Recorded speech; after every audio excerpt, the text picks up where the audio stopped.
In the distant past, shipping was a complicated affair involving pallets, crates, and winches. The process is labor-intensive and expensive, meaning that the most goods are simply not worth shipping overseas.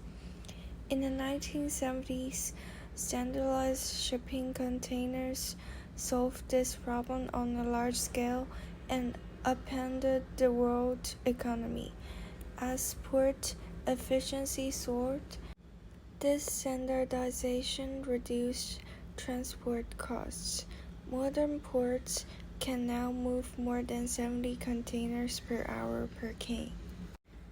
The ships, railway, and trucks that moves container around the world form the backbone of the global economy. Globalization has accelerated over the past 60 years because of the container, just as canals and railroads defined the early stages of global economic development. Now I'm going to share the reason of this situation happened.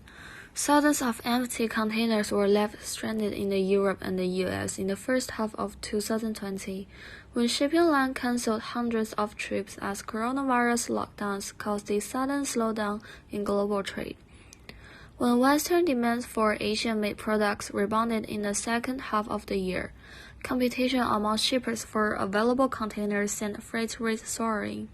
The law of supply and demand is the economic relationship between the seller and the buyer of various commodities.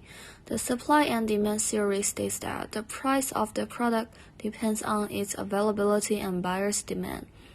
If the product has a high price, the seller will supply more of it to the market, linked to the rapid rise in the cost of sending containers from Asia to Europe. If a particular commodity becomes pricier, the demand for a substitute commodity will increase. However, there only have a few alternatives to ocean freight, and people's demands are high. Hence, they do not have sufficient available substitutes, which cause the cost rapid rise. COVID-19 caused substantial fluctuation in containerized goods demand that upset the global containerized logistics supply. Restriction and shutdown imposed by most countries early in the pandemic decreased container trade and demand. Demand recovered in Q3 2020 across the globe, particularly in North America, that saw import volumes jump an average of approximately 20% throughout 2021 when compared to 2019. By comparison, global import volumes have grown around 3% when compared to 2019. From what Cici said, we can know that demand and supply affects the cost of sending containers from Asia to Europe. These changes pretty much. 2 years ago, with millions out of work and central bankers and politicians struggling to pull the U.S. economy out of a pandemic-induced recession, inflation seems like an afterthought. A year later, with unemployment falling and inflation rising, many of the same policy makers insist the price increases and transitory results of supply chain disruptions, labor shortage, and other problems that will sooner or later correct themselves. Here is Huini. I'm now in outdoor area in Singapore. Yes, there have been a variety of price pressures during the last few years. Supply chain crisis is already a common phrase to describe the economic disruption of COVID-19. The bareness of market shelves and the longer time it takes for goods to reach businesses and customers area due to this problem. In the past, about 90% of the world trade was transported by foot. Thus, the public health restrictions forced the shipping process to stop or slow down. During the lengthy embargo, the supply chain's capacity was overwhelmed by the massive amount of pent-up demand.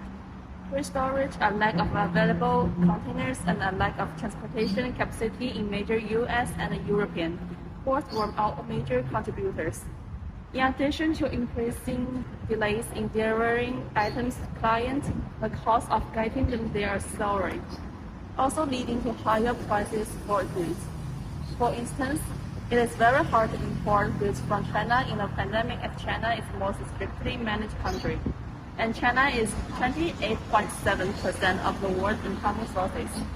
Furthermore, according to the political event in Ukraine, the agro-industrial routes were no longer available to the world, and the exports of wheat, which was abundantly covered by Ukraine, was started. As Russia and Ukraine are aware, Russian gas deliveries have dropped by 60% since June 2021. Recently, the European gas price hit a record of €343 per megawatt hour. The Fertilizer Industry Association on Friday announced that the high gas prices are affecting the production of Europe by 70%. This then connects to the energy crisis, which impacts a large range of industries such as glassmaking to food production. As we are lacking gas, the demand for gas is high while the supply is still low. This gets passed on around the world that results in the current inflation. The inflation could also be found here in Singapore, such as that MRT fares increased 225% from 65 cents to $2 in the past 30 years. So from what Huini and Saki said above, we can know that there are many different factors that affect the gas price and supply.